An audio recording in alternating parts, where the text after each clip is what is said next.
I am so happy I asked Doug Glanville to do this tonight. What an amazing person, and we've gotten to know each other over the years. Fantastic. So John, we're going to do a little walk through time. The book is organized by decades. So we have childhood, sort of 60s, 70s, 80s, and 90s. And I think it'd be great to understand your journey through life and musical journey also through these change of seasons. And I want you to help me transition between decades. I have a little quiz for him, but I'll try to lob it up with some quotes from some of the music and lyrics that you've written over the years. So, well, I guess for starters, what inspired you to write this book? What was the motivation behind it? Well, I was a journalism student, and I've always enjoyed writing, regardless of whether it was songwriting. Of course, songwriting is what I've predominantly done. I've dabbled in a little bit of prose, but a series of interviews with who's become a very good friend of mine, a fellow named Chris Epting, and you'll see his name on the book. And Chris and I just, the more we got to know each other through this series of interviews, the more I had a sense that he really kind of got me. And eventually he said to me, "You have interesting stories, man. You need to write a book, and if you want to do it, I'll help you." And that's how it started. And I love the walk through time. You talk about the early years, New York City, moving out to the suburbs of Pennsylvania. So I think of early on you having these transitions, these change of seasons right out of the gate. And you talk about being part of the greatest generation. The generation after the war was one. First male grandchild in the family. And so you consider yourself, and you think about your own song, "Heavy is the head that wears the crown." That's right. So what did this beginning do to shape how you saw in the world, the perspective? Well, as I was writing the book, I started thinking about that. And, I've been performing my entire life because I say at some point in the book, I say, I don't really care about being famous because I've always been famous. And what I meant by that was being the first male grandson in an Italian family, I was the only one allowed in the kitchen with my grandma. When she was cooking, I was the only one. I got the first meatball, and that's all you can do. If you get the first meatball, you're in. So basically, from that point in my life, I was always kind of put up on a bit of a pedestal, and I kind of, I didn't really, I just accepted it. It wasn't something that I thought was special. It just was something that, that's where I was, and then I began to sing, and I guess that the coronation was complete. But then you had a transition. Your father gets a job out in Pennsylvania suburbs, and your New York roots. So that transition, the adjustments you made, how does sort of that play into the changes you made? Well, that's a really, really good point, because as I wrote the book, I began to see that there were certain decisions that were made, some that I made and some were made for me. For instance, the fact that my whole entire family's from the New York area. My father's job, they relocated to a small town in Pennsylvania, and they offered anyone who was willing to relocate to Pennsylvania from Manhattan would get a promotion.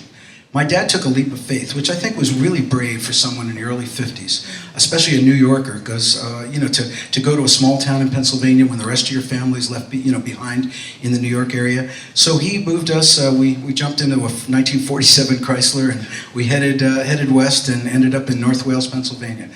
Had my dad not made that decision, I probably wouldn't be sitting here talking to you, and I certainly wouldn't be, I wouldn't be hanging out with Daryl Hall, that's for sure. But there were decisions like that all along the way.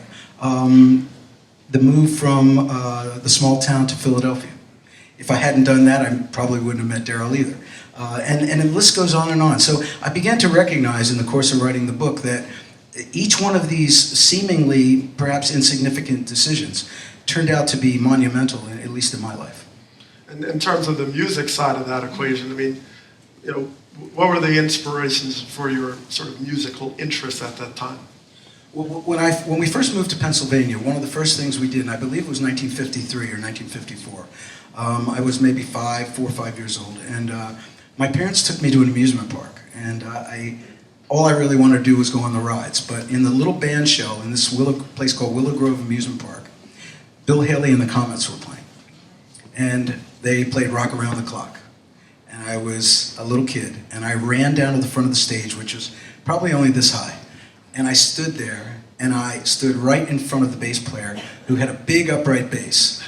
And at one point in the show, he threw it on the ground and rode it like a horse. And I said, that's it. That's what I want to do. No, not ride it like a horse. All right, so I'm going to give you a little transition right here. All right. And from the day you're born, each step is a fork in the road that you're on. We're only Flesh and bone. flesh and bone. Not made of stone. Not made of stone. So carved in stone. So we reached the decade of the 60s and how you laid this out beautifully. It appears the 60s were a time where your interest, your passion started to develop. The race car driving, you did wrestling. You started to bring in these other interests that also shaped your sensibilities. And new things became sort of decompression spaces later on in your career. So the world was changing. The Berlin Wall was going up. Cuban Missile Crisis, the Beatles' first single. JFK, I Have a Dream speech. Civil Rights Act signed into law. Man landed on the moon. Sesame Street. So you had a couple of experiences in wrestling, and you wrote eloquently about your wrestling coach. What lesson did he impart? Well, I always loved sports, and I tried football, and I got tired of being run over by giant people. I tried track, and I wasn't fast enough. And I was a really terrible baseball player. I got hit in the eye with a fastball in Little League, and that was the end of it for me. Plus, my dad only had a right-handed glove, and I was left-handed. That didn't work out too well either. Yeah. So I figured if I was short, and wrestling might work, and I took to it. I just loved it. I loved the fact that even though it was a kind of a team sport, I just loved the fact that it was one individual against another one. It was very primal. It was very real and very basic. And because of that, there was a clear-cut decision. There was never in doubt what was going to happen at the end of the two or three 3-minute periods. Someone was going to win, someone was going to lose, and that was it. And there's something about that appealed to me. And to this day, I still think like that. My wrestling coach was a guy named Ed Clavon, who was one of the great legendary wrestling coaches in Pennsylvania, and Pennsylvania, of course, has an incredible wrestling history, if you look at the national wrestling landscape. And Ed Clavon was a great guy. He was a biology teacher. I never actually had him as a teacher, but I had him as a coach for 3 years. And he became a mentor to me. He taught me a lot about growing up, about what it takes to be tough and what it takes to work hard. And believe me, if you're a wrestler, you know it's a hard sport. And I think it's just those things just held me in good stead in my life. Well, it's clear it came through in your music. So in high school now, the bands start to form. Avalons, you talk about that in 9th grade, the Masters. And I thought one thing that was really interesting you said about a split personality. That this sort of the line between the solo interest as a musician and the group mentality. Can you go to dig a little deeper into that? What's really the difference between those two personas? Well, throughout my life, I always had this, one of the first things I did as a guitar player, I played early rock and roll. That was the influence, Chuck Berry, who just obviously recently passed away, God bless him. And, things like that really affected me as a young guitar player because the songs were easy to play. I could pick up on them fairly quickly. But as the 60s, as we moved from the 50s into the 60s, I began to get influenced by folk music and traditional American music, Delta blues, Appalachian music. And I really wanted to dig into that. And it became a very important part of my ability to, my playing and things like that. But while I was doing that, I was always playing in a band, and I was playing R&B, soul music, in many different forms. And so I always had this kind of musical dichotomy where I put on a sharkskin suit and I'd play R&B in a band, and then I put on a denim work shirt and I'd play blues in a coffee house. And to this day, I'm doing the exact same thing. When I'm on stage with the Hall & Oates band, I feel like I'm wearing a sharkskin suit, whether I am or not. And then I go back to Nashville and I play at the Station Inn, and I play with Sam Bush and Jerry Douglas, and we play roots music, and I feel comfortable in both worlds. And even during this period, I thought this was really fascinating. You talk about the question that's always asked, like, when did you know you made it, right? When did you? And more interesting that your answer involves this decade. And so I want to ask you about that. What is unique about what happened when you decided that you had made it in this industry, when something happens where your first track is played? Why is that special? Are you talking about my first record by any Your chance? first record. Well, my high school band, it was the Avalons, then we were the Soul Sound Continentals, then we became the Masters. It was the same grades. We scrounged up enough money to go to Philadelphia and make a record. We made a record with, we had at least enough sense to hire a young arranger named Bobby Martin, who went on to become one of the great Gamble and Huff arrangers. He arranged songs for the OJs, like For the Love of Money, Backstabbers, things like that. He was just a young guy starting out, but he was, more sophisticated musically, and we hired him. He helped us make the record. The record came out on Crimson Records, which was a label that was owned by the Record Museum. And it started getting play on local Philadelphia radio stations, WHAT and WDAS, which were the local R&B stations. Well, I was with my girlfriend in a little place called Sellersville, Pennsylvania, and we were parking in the woods. And we were doing what teenagers do when they're parking in the woods in the early 60s. And the record came on the radio. And I kind of stopped what I was doing. Astronomy, right? You were looking at the stars? Yeah, I was looking at the stars. Thank you, Doug. Thanks for the save. Basically, I couldn't continue what I was doing. Let's put it that way. It blew my mind. It came out of a little crackly speaker, and it sounded like something I could never have imagined. And there I was on the radio. And at that moment, I knew somehow or another that it was going to be my life. And Crimson actually created this event at the Adelphi Ballroom, where... Did they? I believe Wow. they talked about the Temptones. They probably right? did. And Yeah, WDAS, so Crimson. Yeah, WDS, that's right. So there was a guy named Darrell Hall That's in the right. Temptones there. That's right. And I'll just let you tell it, like what happened? Well, Darrell was doing the exact same thing I was doing, except we didn't know each other. He had a group called the Temptones, and they had made a record on Jimmy Bishop's label, which was actually Arctic Records. And Gamble and Huff helped him with his record. And so Darrell's record was being played on WHAT and WDAS, as was my record. And I was aware of him, he was aware of me, but we didn't know each other. And then we were both invited to the Adelphi Ballroom in West Philadelphia to a teenage, what they called a record hop in those days, to lip sync our record. We were backstage with the 5 Stair Steps. By the way, we covered one of their songs on a later album. And a guy named Howard Tate, who had a really cool single called Look at Granny Run Run. And there we were, just these little kids hanging out backstage, and gang fight broke out, gunshots, the whole thing. So Darrell's group and my group beat it into a service elevator, and we went down the street and we said, "Hey man, I heard your record. Yeah, it's really cool. Yeah, well, yeah." And that was it. Yeah, and you mentioned your first gig together, Darrell Hall, John Oates, was at Village Gate. And apparently, how close are we right now? 3 blocks away. Like 3 blocks, yeah. 3 blocks. Well, it's a CVS, but the sign is still on the building, so check it out. I mean, and what was so fascinating about that relationship was your clear respect for the music of your time. Uptown Theater, you talk about Philadelphia, and you describe in great detail a lot of the acts that inspired you. Transformational events were happening in the 60s in your life. Jerry Ricks talked a lot about him in terms of teaching you the art of accompaniment.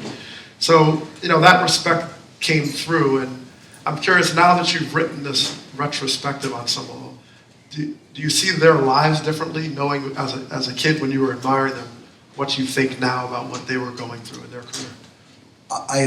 My only regret is that I wish I could turn back time and thank them more than I perhaps did at the time when I was just in the middle of it, because those events, the experience at the Uptown Theater and the Second Fret, the folk clubs, and Jerry Ricks's living room where I could sit in front of Mississippi John Hurt and Doc Watson, watch them play, watch their fingers. It's an irreplaceable education that I could never, you couldn't pay for, and I just happened to be in the right place at the right time, and it was as you said, it was an amazing time to be in Philadelphia, where some of the, I saw Otis Redding and James Brown and the Miracles, and I saw Stevie Wonder play fingertips when he was 12 years old. And then I would turn around and go to the folk clubs and see Son House, Sonny Terry and Brownie McGee, Joan Baez, people like that. And it was all happening at the same time, simultaneously. And I don't think, as a young musician on a learning curve, I don't think you could hope for a better, environment to experience and to try to form something original from. And to set the tone, 60s, the fall of Philadelphia, you talk about that, but I have another... You gotta read the book, kids. Right. So here's another quiz for you. So as we move to the 70s now. So you gotta go deep, try to find the essence of your life. Then you gotta go just a little deeper. Karma coming round, make it right. Go deep. So I can't believe I remember my own lyrics. You got this it. is great. Damn, those brain pills must be working. I'm probably I gotta put the weight and accent the right place. So the 70s roll around, and musically, this is a prolific decade, as you see behind us. And the eclectic, wide range of albums that you put out there was really incredible. You rattled off an album a year until the age of disco hits the airways in the late 70s. And it's your most diverse, showing your range, your willingness to take risks, and your straight-up ability to just create. This is change, as you talk about in your book. Right alongside the country's changing. Vietnam, Microsoft is founded, VCRs arrive, Star Wars lands, Patty Hearst is kidnapped, Elvis passes away, the Beatles break up, and of course ESPN starts broadcasting. So let's look at the music. And when you think about this, and the box that sometimes you get put in about the big 80s bands and so on, this all happened before the 80s. Everything you see right here and more, as we mentioned with your bands in high school. And so before you embarked on this, you decided to take a journey to Europe. And I thought that was a fantastic transition in your book. And it was funded by a motorcycle accident that you had, yes. which was fascinating, a settlement of $500. So here are the cities now: Paris, Barcelona, Vatican City, Rome, Switzerland. Now I'm going to countries: Germany, Copenhagen, Amsterdam, London, Buffalo, Philly. So what did you discover with this journey before all this began? When I was getting ready to graduate from college in May of 1970, I had only lived in New York and a small town in Pennsylvania and Philadelphia. I felt that there was an entire world out there that I just had to see. And more importantly, I wanted to see where my parents came from. I wanted to see the old world, basically. I wanted to go to Europe. I felt it was necessary.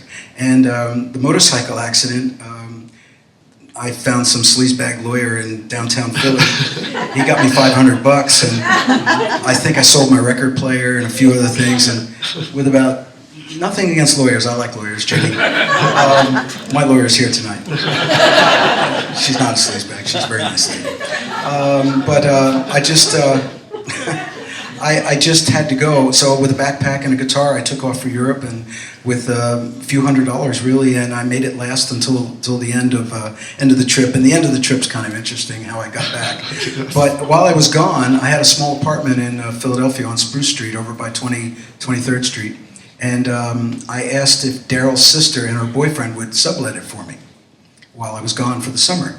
And when I got back in late September, I went to my apartment with not a dime in my pocket, and there was a padlock on the door. And they didn't pay the rent, and the landlord evicted them and locked up the apartment. So I had been away for 4 months, and I really didn't know what to do. So I walked about 12 blocks to the other side of town where Daryl was living, and I knocked on his door, and I said, "Hey man, your sister kind of screwed me here. What should I do?" He goes, "Why don't you live here?" And I said, "Okay." And I went upstairs. He had this little, what we'd call a Trinity house, or a Father, Son, and Holy Ghost house, which means there's one room on each floor. There was a kitchen, then there was a bedroom, and then there was a kind of a living room. So I went up into the living room where there was a fold-out couch, and Daryl had his electric piano and a bunch of books. And I slept on the fold-out couch, and every day Daryl would come up and start tinkling around on the piano, and I'd pull out my guitar, and we started writing songs.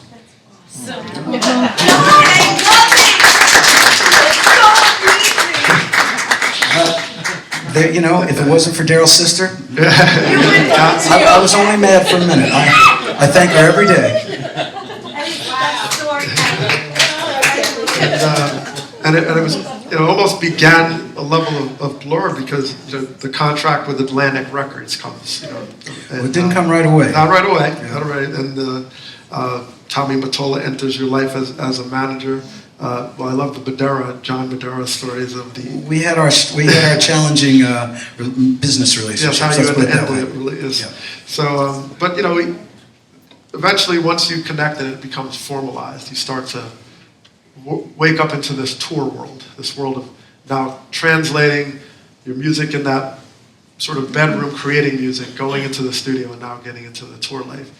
And so I just wanted to understand the biggest difficulties of that transition between these sort of three worlds. You're writing, and now you're trying to record, and now you're going on the road, and it's your first album, Whole Oats, way back there, before your name added the E there. Well, when we, in Philadelphia, we didn't know what we were doing. It was such a, a lot of people may assume that we had this master plan to conquer the world and be the biggest selling duo of all time, but nothing could be further from the truth. We never really had a plan at all. We just said, let's just write some songs and play them and see what happens. And we would play art galleries and coffee houses and play for 10 people, 5 people, whoever showed up. And eventually we migrated, we started going to New York, trying to seek our fame and fortune, basically. And once we did, things began to come together. When we finally signed with Atlantic Records, it was only because we actually scraped together enough money to fly on fake IDs to LA, because in those days, airlines had student half fares, and neither of us were students, but we borrowed some student cards from Temple University, and we flew to LA, and we scrounged around there for a while, ended up at this guy's house he was an art collector, and we auditioned in his living room. And he had a relationship with Atlantic Records back in New York. His name was Earl McGrath. And he loved us, but I think he thought we were putting him on. Because I think he couldn't figure out why these two guys from Philadelphia, these crazy looking guys, just would appear in his living room playing these songs. And so he called Atlantic Records in New York and he said, I think I found these two guys who are really good. Would you listen to them?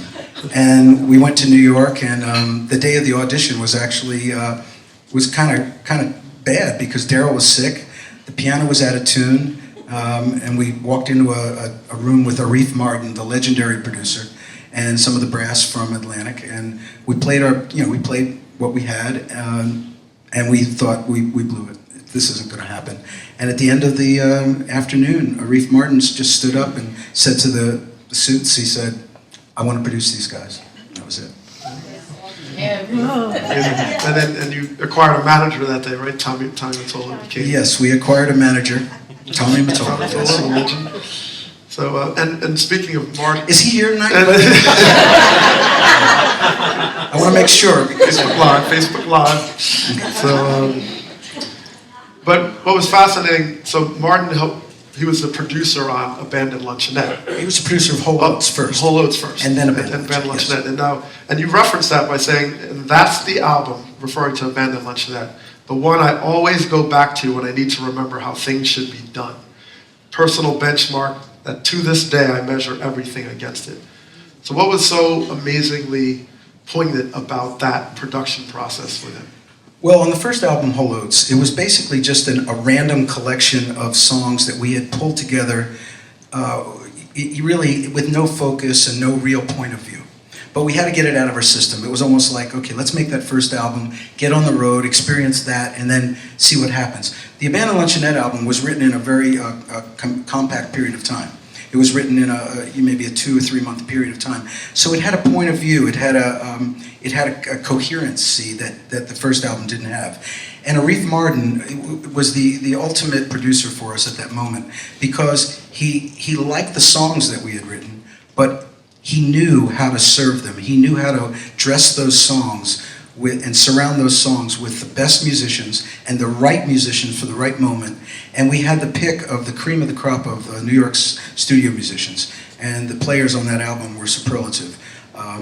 At the same time, we were learning the studio craft a bit more from him. And he allowed us to be who we were. He allowed us to develop and experiment. But he always, every once in a while, when he knew that we had gone too far or things were getting out of control, he would say, "I now put my producer's cap on," which meant you had to listen to him. And it was just the perfect storm of producer, the legendary Atlantic Studios with Gene Paul engineering, who is Les Paul's son, Bernard Purdy on drums, and all these amazing musicians. And just it all came together, and it just seemed to have it had a flow and a magic about it. You know, recording, if I can just go a little sidebar here, making a record is not about perfection. It's about capturing emotion. And the greatest records, the ones that you probably love the best, are the ones that give you this feeling that somehow the musicians were inspired, they were having fun, they believed in what they were doing. And it might be an indefinable quality that you can't really put your finger on, but you know it when you hear it. And to me, that record has that. And one song in particular, She's Gone, is on Abandoned Luncheonette. And you immediately wrote in your journal that this is it. What stood out the moment you finished recording that song, that this was it?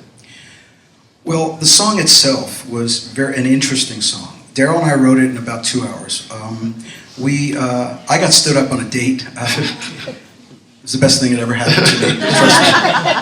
Actually, I was at a place called the Pink Teacup, which was right here on Bleecker Street, on the other side of 6th Avenue. And it was one of the few places that was open all night in New York in those days. And I was in there dressed in some outlandish garb.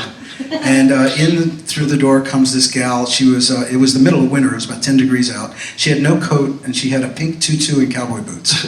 And she sat in my booth and we started dating immediately.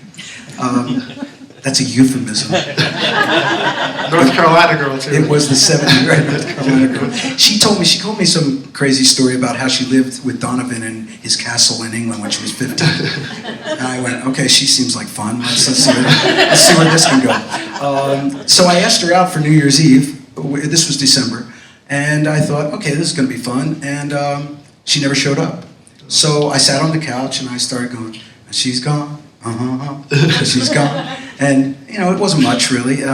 Next day, Daryl came back and I played it for him and he sat down at the piano and he played the riff that you hear on, you know, and we wrote the song literally as fast as we could almost sing it. Amazing. And so once you had this experience, you went on to the next project, which was War Babies. And this was a diametrically opposite kind of, and what was interesting to me is you decided to go with Todd Rundgren, correct, as a producer. What was the reason for the change? You had this sort of existential experience with Abandoned Luncheonette, and you said, there's something we need to change. What inspired that change to switch up producing? The real move away from this acoustic-based R&B of Abandoned Luncheonette to a more experimental rock album was because we went on tour. After the Abandoned Luncheonette album, we went on the road again, and we opened for a lot of different bands. One in particular, we opened for David Bowie's first tour in America when he did Ziggy Stardust. And there we were on stage with our mandolins and little acoustic guitars, playing "When the Morning Comes," and then Ziggy Stardust happened. And so I remember I went out into the audience to see that because I didn't actually know what was happening. And I went, oh. And I think we felt like we needed to just take it to another level, and we needed to try something more experimental, something more hard-edged. And it certainly wasn't a commercial success. But then again, none of the first 3 albums that we made were commercially successful. But it gave us a chance to really just have this broad palette of styles and sounds. And if you look at what happened on the Silver album, there's elements of all 3 of those first albums that kind of come together on the Silver album. And I want to read to you one review that was written from the War Baby store. I'm living in Hartford, Connecticut.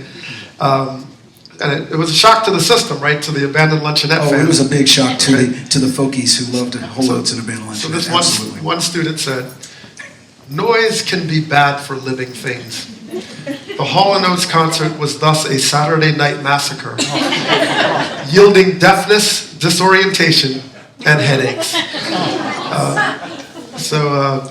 You lost that one guy, but he came back. I bet you he came back. Hopefully we got him back, that's right. So, and then shortly thereafter, I think the timing of the Silver album, which, you switched labels. So We switched labels right after the War Babies album. right after War Babies. So moved on to RCA. And so this embodies the change, right? You have a lot of changes. Your music's shifting, your business relationships are shifting, and then sort of you get to the middle of the 70s, and Sarah Smiles on this. And then all of a sudden you talk about this, the house of cards in reverse. Someone in Cleveland flips a record over, and Sarah Smiles on the other side. Plays an album track. Plays a track. Oh, plays a track on the album. It was an album cut. We never released it as a single. Wow. And so all of a sudden now the phone lines are lighting up. Everybody loves Sarah Smile. It shoots through the charts. And then they say, wow, we're on to something. They re-release She's Gone. Well, we were on RCA Records, and Atlantic Records saw what was happening with the success of Sarah Smile. Then they re-released She's Gone for the third time, by the way, and it finally went into the top 5. So all of a sudden, your hits, you're moved on to this next album, Beauty and the Bigger Than Both of Us, Right. which has Rich Girl on it. And now these hits are coming from the past. So you described it as our older music was being treated as new music, finding an audience that had not been there before. And such the House of Cards in reverse. And so much so that you won the Best New Group award, and it was their 5th album. So you talk about reimagining yourself, so much so you completely fooled the voting body there. But despite all this, now you have a #1 song, Rich Girl comes out. What do? John Oates goes back and takes music lessons from Helen Hobbs Jordan.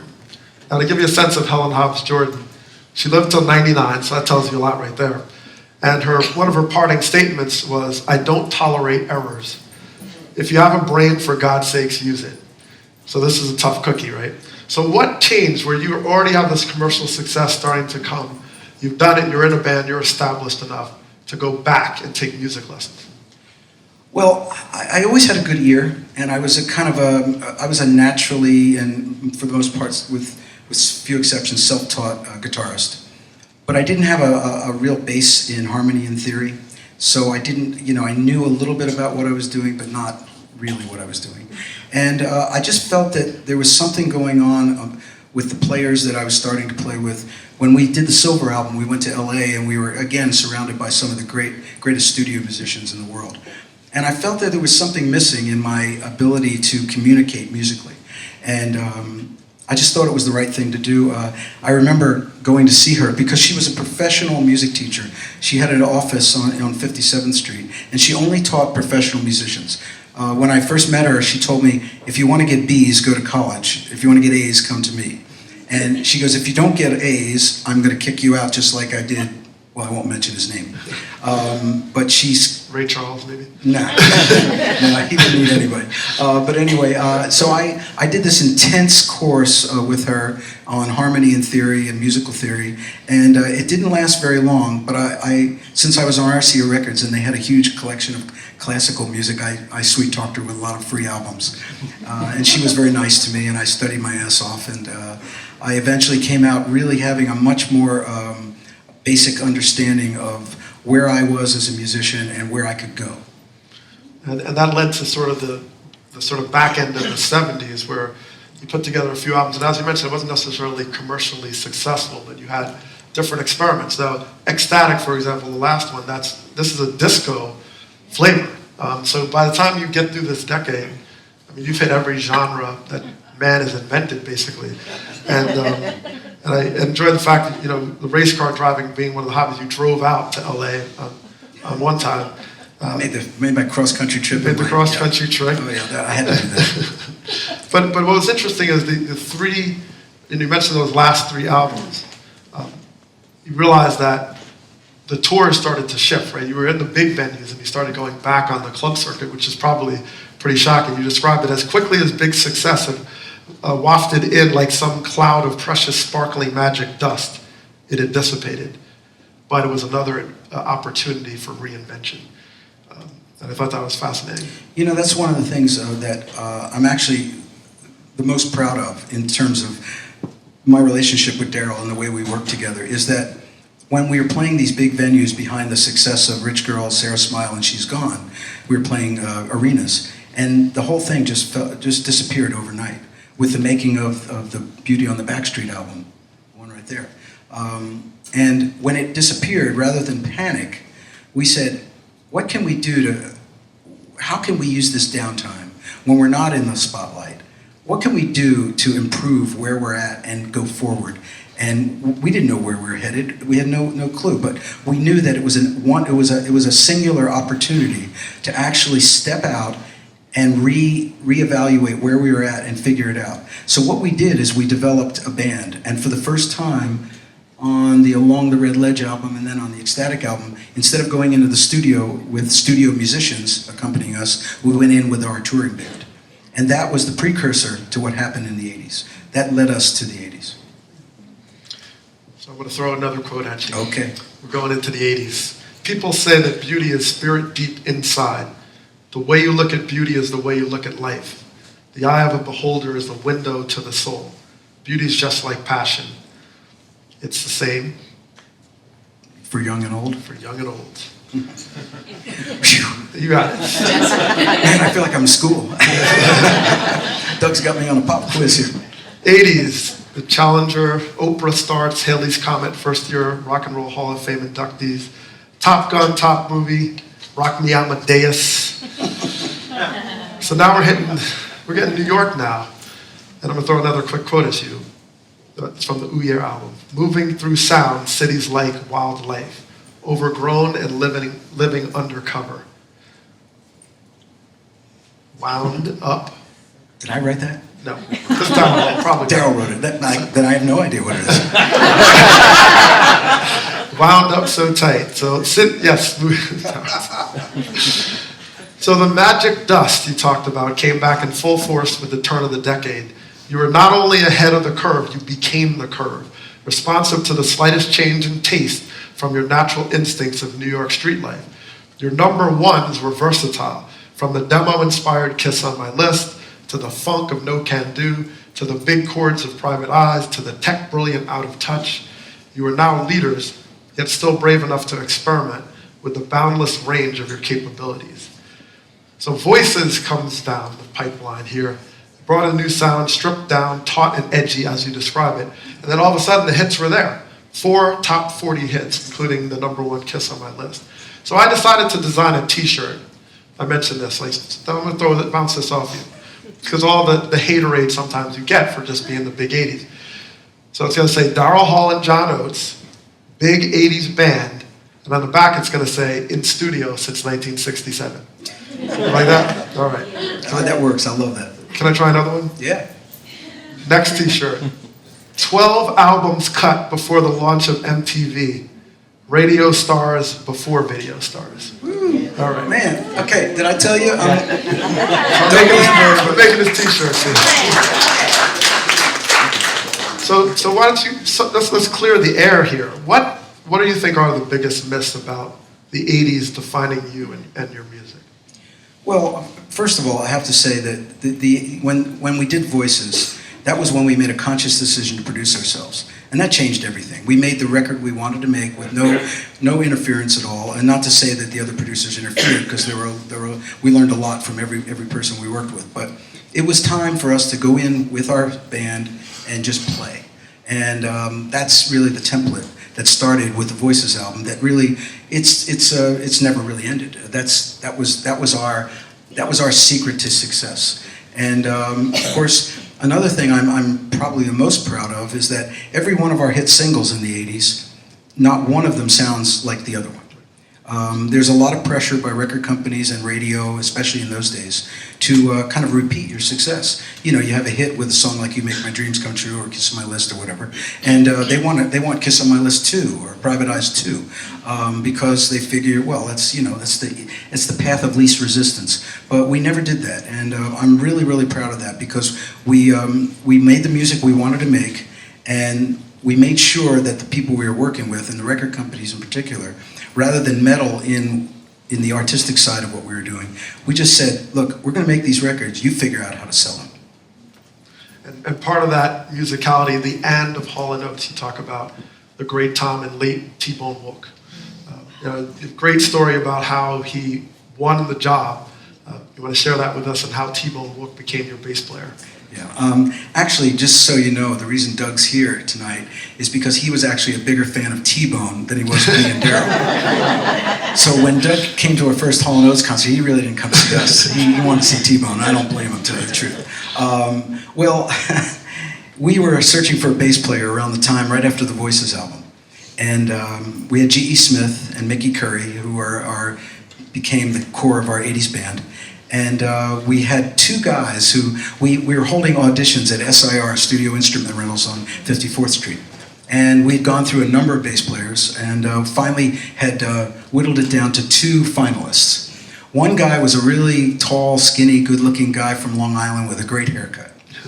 And he sang, and he was a really good bass player. And the other guy was this kind of pasty-looking guy with, well, he always wore a hat, so we assumed he was bald. And he was an incredible bass player. So we thought, wow, we've got a hard decision to make here. This guy looks like a rock star. This guy looks like he just stepped off the bus in the Bowery. So we said, well, let's give them both a shot. So we brought them both into SIR for the final audition. And the rock star guy was first. And actually T-Bone was first, I'm sorry. T-Bone was first, and he played, not only did he play the bass, but that particular day he had a recording session where he was going to play accordion. We didn't know he played accordion, so he had it with him, and he came in, he played bass, he was fantastic, and then we said, what's with the accordion? And he said, oh man, I just play a little accordion. We said, play something. And he pulled it out and played this incredible Zydeco accordion thing. And we later found out he was New York State accordion champion when he was like 12. So we were like, oh man, this guy's really talented, right?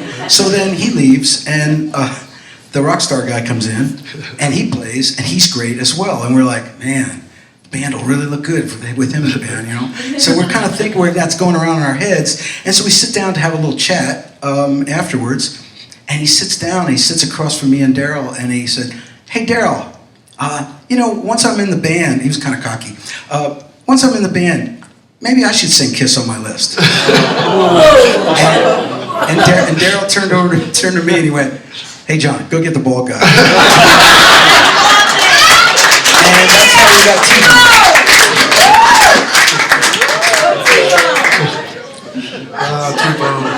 T-Bone. Rest in peace, man. Rest in peace. Can I get a bottle of water from someone, please? So you start to hit your stride, right? You have the band intact, and you wrote about the simple rhythm that you experienced after a certain while. Write, record, tour, repeat. Write, record, tour, repeat. And you kind of sum up the 80s on a personal level with the following. I didn't know how to truly slow down and enjoy some of the most extraordinary people and things that seemed to be happening at warp speed. I never stopped running, but my feet never seemed to touch the ground. Now, part of that, when I read it, I said, well, there's an optimistic view of that, like, oh, this is great, your feet are never touching the ground. But I think that you're expressing something that you're at odds with. What were you at odds with about the 80s and the time that many of us who are of my age just came into the passion of Hall & Oates? I think what people perhaps don't understand about success is that it robs you of time. The biggest problem is that you have no time. You have no time to do anything except perpetuate the success that you're on. And the world around you conspires to make that happen.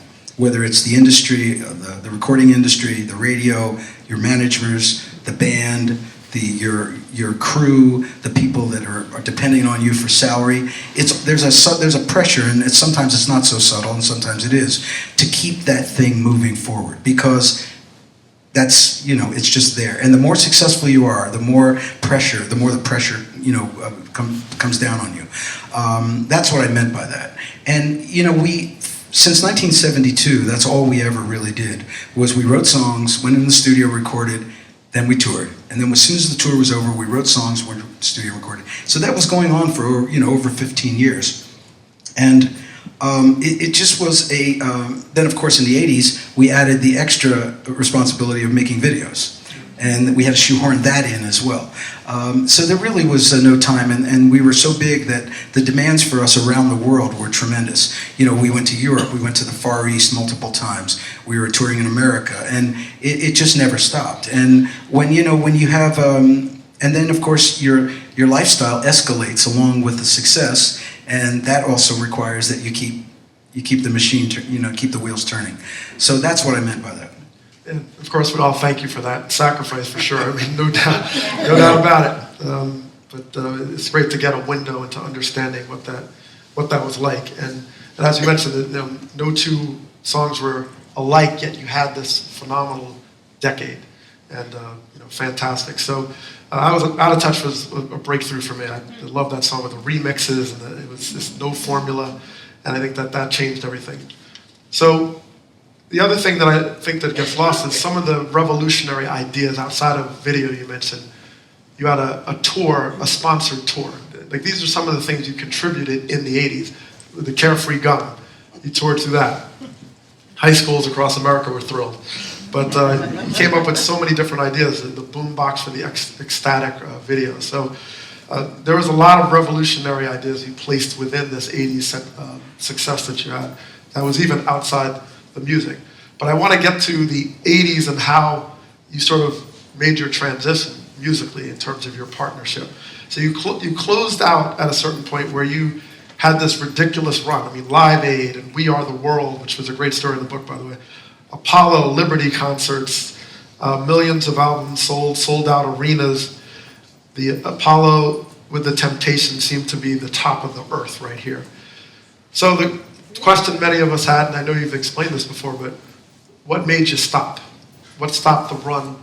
You get to 84, 85, you do the Live at the Apollo, and there was a moment, and then that was it.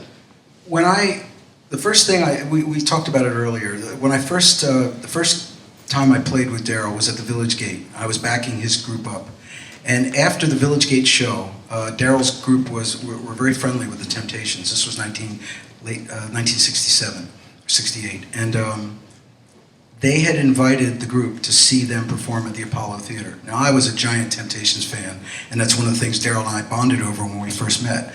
So Daryl was kind of, he was all chuffed up about it. Hey man, we're going to go see Temptations at the Apollo. I was like, great, let's do it. I'm in. So we get to the Apollo. Now, I thought we were just going to go to the Apollo and see the Temptations. But we actually went to the stage door, and David Ruffin opened the door and said, come on in. And I'm like, okay, this Daryl Hall guy's pretty cool. So we're good. So we go in, and I'm standing in the dressing room with the Temptations, my teenage idols. And I'm going, okay, this is getting really good now. And right before the show began, they walked us out. A guy walked us out, sat us in the front row, directly in front of the stage. In 1985 or 86, when we reopened the Apollo, and we invited Eddie Kendrick and David Ruffin to perform with us, I was on stage now with Daryl and Eddie and David. We were singing the same songs that I saw in 1967, and I was doing the choreography, the dance steps. And I said to myself, it was as if I was out of my body, looking down at myself, and I could see myself in the front row, sitting there, in 1967, watching this. And it was so surreal, and it was an out-of-body experience for me. And after the show, we had a reception backstage at the Apollo, and Daryl and I were just sitting around. There was lots of stars and lots of famous New Yorkers who were all, swirling around. And Daryl and I looked at each other and we went, we just did it, didn't we? We just completed the circle. Whatever that was that we did when we started, we just somehow, it just closed. And we had so much success, and we were on such a treadmill. I'm not a treadmill, a kind of hamster wheel, I guess you'd call it, that we just looked at each other and said, why don't we just stop? This is a good place to stop. It had a finality to it. It had a completeness to it. And it wasn't the smartest thing to do from a business point of view, or certainly not commercially, because we were on the top of the world in terms of pop music. But it just felt right, and so we stopped. And so what do you think if you were to produce an album in 1986, Daryl Hall and John Oates, what do you think that would have been like, sounded like? Well, my guess is because it was the beginning of the digital era, and we were transitioning from analog recording to digital right at that moment. The Big Bam Boom album is a perfect example of the transition between analog recording and digital recording. We were using sampling synthesizers, polyphonic synthesizers for the first time, doing a lot of experimental stuff, as you mentioned, with the dance mixes of Out of Touch.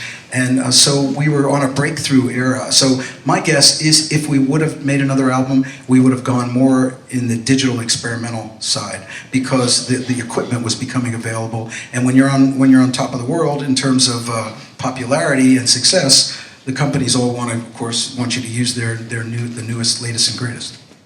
I guess. Yeah. Might have made a folk album. I don't know.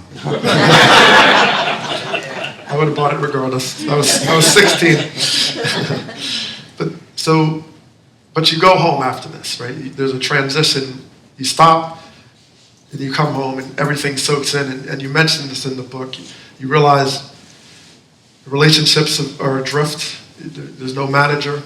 There's no touring to look forward to directly. And then you walk into your accountant's office and you get this shocking news. And you describe it hilariously. I know it wasn't funny at the time, but the description is fantastic. And you realize your financial state is, as they described, land poor, is a description. And a complete shock after you mentioned where you were at the top of the planet, the commercial success, everything is going well. But then you realize that the right question you should have been asking along, as you describe, is what were we giving up to get these advances all this time, the cash advances that were coming along? There was a trade-off behind the scene. But I think you started to figure out what the answer is. So what was the answer to that question? Wow. Okay. Well, and I know it's complicated. It's kind of, I think, when Daryl and I decided to put the brakes on, shortly thereafter, our manager moved on to greener pastures. So you can use that as a perfect example. I got divorced because I wasn't, I was running around the world as if I was single, and I was married, and I shouldn't have been married in the 80s. It's my fault. She was a great girl from a really good family, but I was the wrong person at the wrong time.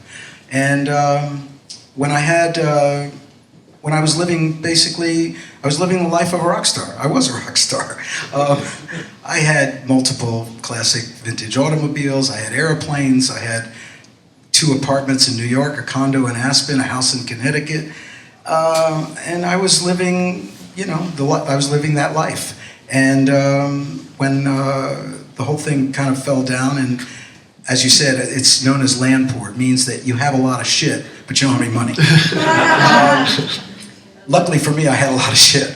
The thing that really freaked me out and made me turn the corner was when I came back from this meeting on Wall Street where the accountants informed me that I had no money. I got in a cab and I was by myself. My wife had gone. I had given her all the furniture in the apartment. The only thing in the apartment was a bed and a TV.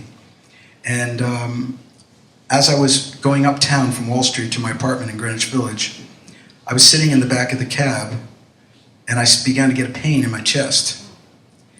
And it got worse and worse, and I thought to myself, this is how it happens. I'm gonna die in the back of a cab by myself. No, it's not really funny. At least I didn't think it was funny. And I thought, then the crazy thought popped into my brain is, this cab driver is not getting a tip. And I actually thought that. I know that's fucking weird. But, so, I didn't die. Spoiler alert. And I got out of the cab, and I went into my apartment, which was empty, bare, with a bed and a TV. And I said, screw this. I'm not going to let this happen to me. And the next morning, I began to sell everything I had. Everything. And I really mean it. And I wholesaled everything. And because I had a lot of shit, I generated a whole bunch of money. And I moved to Colorado. And I lived for 2 years with no car. I rode my bike. And I skied. And I started life over again. Well, just full disclosure, my dad was a psychiatrist, so I have a little bit of information which can be dangerous. But I want to quote, you talked to a counselor, you mentioned it in the book, and the quote, he said, "You have a chance to reinvent yourself. But first you have to confront the truth of who you have been and what you really want the rest of your life to be like." And I thought that was fascinating. So let's move into the 90s, but you got to pass my test again. Give you a hint, the song is Crazy Eyes. Everything seemed to change. I don't even know my name. I wish I could place the blame on someone, but there's no one. So the 90s, I always think of possession, obsession. The more you buy, the more that you buy, the less you get back. Boy, was that true or what? So true. And interesting enough, in this time, the music you mentioned had shifted pretty quickly. The power 80s, you talked about it. There was the chords and there was the melodies. All of a sudden, that was kind of out the window. The grunge came in, Nirvana. These bands took over the world, high volume, and they were on the scene. And I love what you said here. You said, well, we didn't adapt. We just stopped. And making that choice. And as you mentioned, you were in a different space. So you're in Aspen, the Rocky Mountain High, and you meet Amy and his wife. So how did you meet? Well, I was in a funk. I was not interested in a relationship. I didn't want to have another one. I just wanted to figure out who the hell I was going to be and how I was going to go forward in my life. And down the little walking street in the middle of Aspen, Colorado, came this beautiful young girl who was walking a fox on a leash. And I said, she looks like fun. And 25 years later, we're still together, which is a good thing.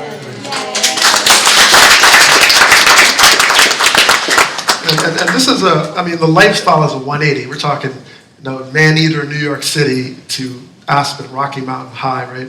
And then soon, you have your son, Tanner, is born, and you coined the term circle of three. And so what did this circle do to how you see the life that you lived before? What did that become, this circle? Well, I guess as a lot of, I had a son very late in life. Amy's considerably younger than me, and it was, it was something that, it was the gift I didn't know I wanted. And once it happened, the three of us just became something that material things and success and the worldly things didn't seem to matter so much anymore.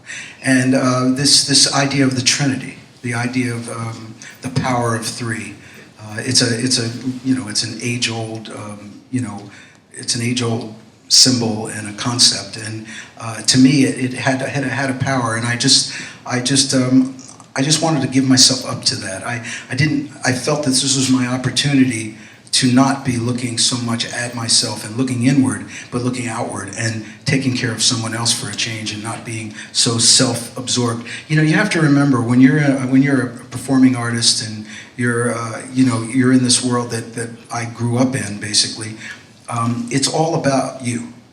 Everything is about you. Your ego inflates to, and certain people can handle it, certain people can't. But it's almost a necessary quality to have this inflated ego in order to survive in that world. And I didn't need it anymore. I needed something else. And your son at one point said to you, now, the challenge of a parent, you're still touring at different times. You take your family on the road. Amy's like, all right, let's do this. I'm coming on the road. And your son is traveling with you, homeschool, tutors. But then one day he comes to you at 13 years old. And what does he say to you? Well, it was a bluegrass tour that really broke the straw that broke the camel's back. we homeschooled him, as you said. We took him on the road at 5 weeks old. And when he was 13, he took me aside. He said, "Dad, I am done." He goes, I want to go to a real school. I want to see kids. I want to meet a girl. The only people he dealt with were adults his whole life. And I said, "Okay, man, I get it." I said, "But listen, don't worry about it. If you ever flunk out of school, I got a black t-shirt and a bunk on the bus for you. So you'll never have to worry about a job." Well, he said, "No, Dad, I'm going to college." So he's done really well. Excellent. Well, there was one relationship you were able to meet a gentleman, I know his last name pronounced it was Her from BMG. Oh, Michael Dorneman. Dorneman. Yes. So this is a relationship that didn't seem like could have existed in the 80s, right? Your relationship with the president, like a CEO of a music That's industry. right. So you're in a different place now. Yeah. And you struck up a friendship with this high-level music exec, an artist sharing a passion for skiing. And so the question about the financial situation, right? You sold everything, and the debt, you're still dealing with this advance and suspense accounts, all this confusing financials. How did you end up clearing the whole situation up? Because he seemed like he ended up being the key to completely change your financial picture. Well, through the 70s and the 80s, I was always kept at an arm's length from anyone in the executive branch of record companies or anything like that. It was always done through a manager, through proxy, through our lawyers and managers. They did all the talking for us, all the negotiation. Daryl and I never had anything to do with them. The only time I would see a record executive was to shake hands while they were handing us a platinum record, and that was pretty much it. Well, this fellow, Michael Dorneman, was the worldwide CEO of Bertelsmann Music, which is a German company who at that time owned RCA and Arista Records. And for some reason, we were seated together at the very first Rock and Roll Hall of Fame dinner. And he was a German, and I was living in Colorado, and we started talking about skiing. And he was an avid skier, and I just casually said, "Hey, if you ever want to ski in Colorado, why don't you come on out and we'll go skiing?" And he did. And we struck up a friendship, and over the years became very, very close. And because he was the executive in charge of the companies that we were in debt to, eventually the conversation opened up, and he revealed a lot of interesting inside things that had happened over the years. And I appealed to him and basically said, "Is there any way do you think we can unwind this crazy Byzantine thing that we're involved with, and this crazy debt?" And he said he would go to bat for us and try to help us. And this was right before he was ready to retire. And he set the wheels in motion for us to recover a lot of our lost royalties and our songwriters' royalties and our publishing and things that are extremely valuable and that we thought were perhaps lost forever. So it was that relationship, that skiing relationship with him, and that really turned the corner for us. And in the early 2000s and mid 2000s, we managed to make a big recovery of a lot of our rights, and it changed my life for sure. Full circle.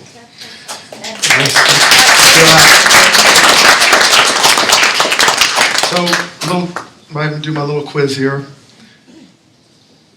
from John Oates. Some men must build their castles to the sky. Some men must search the ocean blue. But I find my fortune in my family's eyes, circle of three, that's where you'll find me. So I'm going to read a closing essay, and I just have two more questions after this essay, and then we're going to go to a couple of questions and then get into the music. So I'm going to get back to the podium here and read this close, and we'll do a little bit of Q&A. Q&A, all right? Are you guys enjoying this?